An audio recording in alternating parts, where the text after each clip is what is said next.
Hello, Pillar. I'm JJ Montanarao with USAA's Military Affairs team, and I'm excited to kick off the deployment retreat this year. We've been beside Pillar since the very beginning and think this really is an impactful and important event. So on behalf of everyone at USAA, welcome to Pillar. Now, I would say, hopefully, when you think about USAA, you think about one company, and you don't necessarily think about a bank or an auto insurance company or a life insurance company. But in this particular case, we were able to connect USA Life Company as the presenting sponsor here with Pillar, and think it's really it's a great match. The Life Company is probably the smallest element of USA, but it's a mighty team. And I will just tell you from working with those folks that they are excited to support you, one, and be here beside you too. So on behalf of USA Life Company, thanks for attending Pillar. Now, today, I typically, as somebody who, an Army vet who got into financial planning and has spent really the last 30 years doing that in some form or fashion, I'll get the opportunity to come in and go to events and talk about various financial things. But this year, I got the green light to talk about something different. Now, but given my background and my comfort zone, I'm certainly going to talk and provide a few ideas or tips when it comes to money, but really I'm going to take a broader approach today. And so where did this broader approach come from? Well, when I left active duty some 30 years ago, I decided, you know what, I really like money. I like investing. That's the kind of thing that I enjoy doing. So I sought out a career in that space, and I ended up with a company, and it was a financial planning oriented company. And after about 6 months, and they thought, okay, you're probably going to make it. They sent you to the home office, and you got to hear all sorts of inspirational speakers and ideas on managing your business and that sort of thing. And so one of those speakers was a guy named Doug Lennox. At the time, he led the sales force for the organization. And he said something, and I'm sure I'm not going to capture all of it here, but what he said, the piece that I still have and the piece that I've shared with my kids is still with me these 30 years later. And he was focused, of course, on, hey, how are you successful managing your business? And I think it's really an approach or a construct that is broader than that and certainly applies to deployment. How do you have a successful deployment?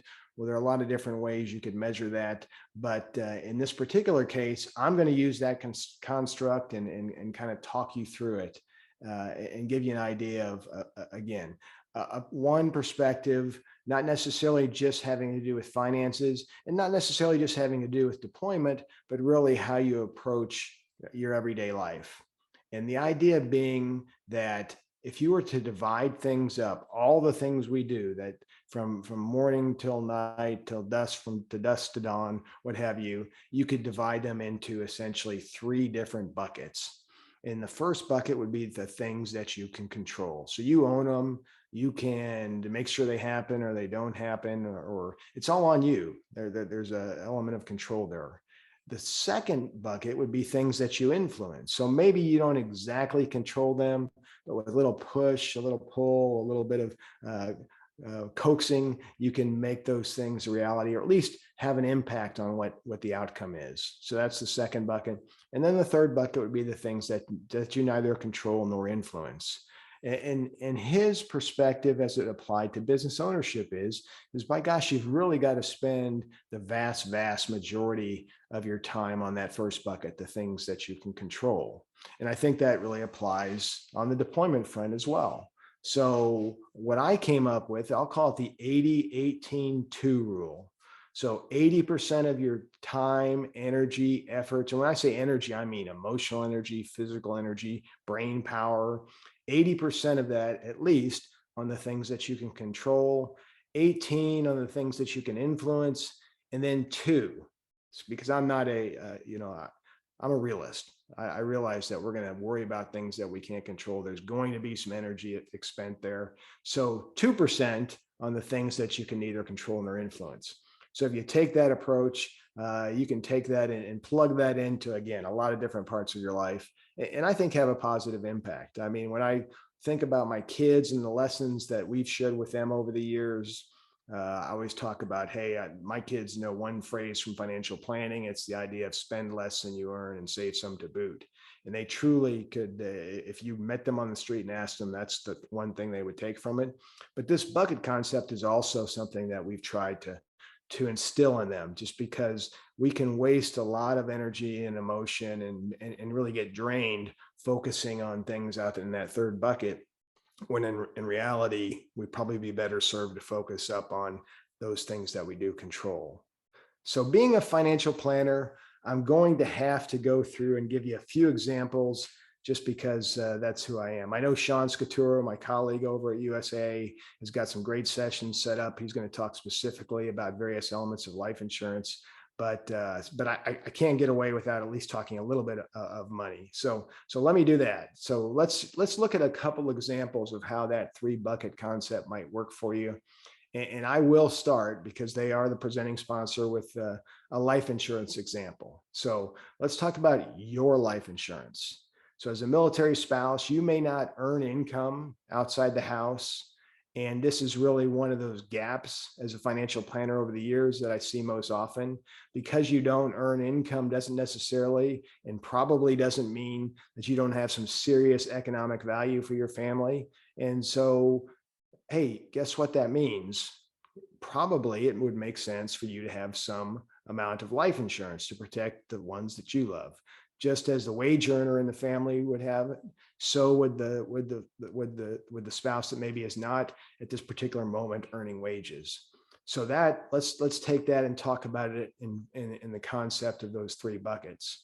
So I would submit to you, whether or not you have insurance and have the right amount of insurance, is clearly a bucket one type activity. Because, hey, you could, if you decided that you needed insurance to protect your family, you could take care of that all yourself. You could call up an insurance company, you could work with them, figure out what the right amount was, and you could apply for it and have that life insurance. So clearly bucket one.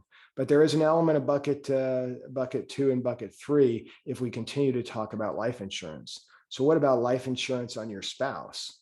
Some of the most heartbreaking things I've seen as a financial planner are situations when the spouse kind of thought, oh, I'm invincible, and didn't go down the path of life insurance, or didn't take a serious look at survivor benefit plan. And guess what? They weren't invincible. Something bad happened, and they left their spouse and their family in a bad situation. So, but when it comes to the bucket construct, your spouse's life insurance, is that a bucket one thing? Maybe for some of you it might be, but for most of you, it's probably something where it fall more into bucket two, because you could talk to your spouse about the coverage, talk about the idea of, hey, we need to go take a look at the amount of coverage, use one of these online calculators and figure out if we have enough. And then if not, if you don't have enough, then, hey, you need to go get some life insurance. Can't necessarily control it, but you can influence. So again, a decent place to spend time. Now, on the other hand, I'm going to use current events for the next two. But if you look at the stock markets this year in June, we had the worst 6 months that we've had in decades. So we've been spoiled really since the Great Recession. Since we pulled out of that, market has been more or less, other than at the beginning of the pandemic, in kind of a bull mode. But that's not been the case in 2022. So how would you look at investing from the standpoint of those three buckets? Well, my take on that would be is, okay, I can control whether or not I'm making contributions to my IRA, to the thrift savings plan, to our college savings plan, whatever it is, wherever you're investing for whatever purpose you are. So that's one piece that I can control. How much? I can control what type of portfolio I have. Is it aligned with the risk tolerance? Am I losing sleep over the last 6 months as I'm watching these things slide, or I'm just driving on and thinking, okay, hey, my goals are longer term. Things are going to be okay. I'm doing the right thing. I mean, only you know the answers to those questions. But again, your portfolio, how it's aligned, your contributions, those are all things that are clearly bucket one, in your control. On the other hand, how much time and energy should you waste worrying about what's going to happen with the market? How much control do you have over that? Well, pretty virtually close to zero. I mean, as a consumer, you're part of the U.S. economy, so maybe there's a small role to play in a prudent way. But on the whole, what's happening with the market is something that you can't control. Another great example would just be your spending, how you spend money, your budget, how you manage the cash flow in your household. That's really a bucket one type activity. So again, someplace I would say where you should spend a significant amount of time because you control where that money goes. Oftentimes, and I've said this over the years many, many times, one of the most enlightening things that you can do is track your expenditures over a course of 60 or 90 days. And when you do that, you'll probably be surprised at where your money does go. But you own that, you control it. So I'd say that, hey, that's a great place to spend time. But in that same realm, what don't you control? And in today's environment, the headliner is inflation. So we're seeing prices that have really skyrocketed. I think the government, well, I don't know what they are right as you're listening to this, but I know over the course of this year, we've been up close to 10% inflation. So inflation that we haven't seen in decades. And that's, again, is out of our control. But what we can do is, hey, determine how that's impacting us, where we might need to make adjustments, tweak our spending to accommodate that. And there may be some tough calls you have to make. They could be big calls about the type of vehicle you own, or maybe even, I was talking about investing a moment ago, maybe to free up room to meet our basic necessities, we've got to cut back on our investing, and knowing that we're going to come back to it, but just to make things work at this particular juncture, it's something we need to do. So again, spending, you got a great bucket one example where you should really focus, and an example of something outside of the realm of your control or influence in terms of the environment and influence. So, or in inflation. So I think, again, I hope you can take that example, that framework, and make it applicable to this coming deployment. I've told the story before of working with someone who is a service member going out on their second deployment. This was years ago. And in the line between success, a successful deployment, and a failure fell clearly in that first bucket, in the idea of, hey, I'm going to develop a plan. There are things that I want to achieve, and I'm going to achieve them, and I can achieve them, and I own that.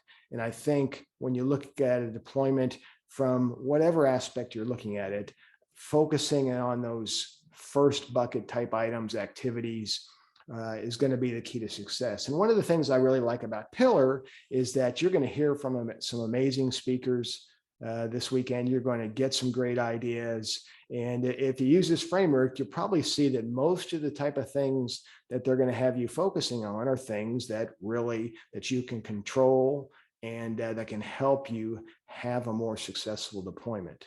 So on behalf of all 35,000 plus employees here at USAA, I want to wish you the very best during this deployment, and really throughout your military and beyond your military life. We are proud to stand beside you.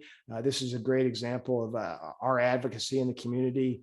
And to me, as somebody who gets to be out there and gets to see you and is amazed every day by what you do, I'm excited to be here, and I wish you the very best. So good luck this week during Pillar, and good luck beyond. And remember, we are here to stand by your side, whether it's the resources we have at usa.com/your military life, or any of the things that we do on a day-to-day basis. Specifically, I'll highlight USA Life Company, and again, thank them for their support of Pillar, and look forward to seeing you down in the chat here, answering your questions.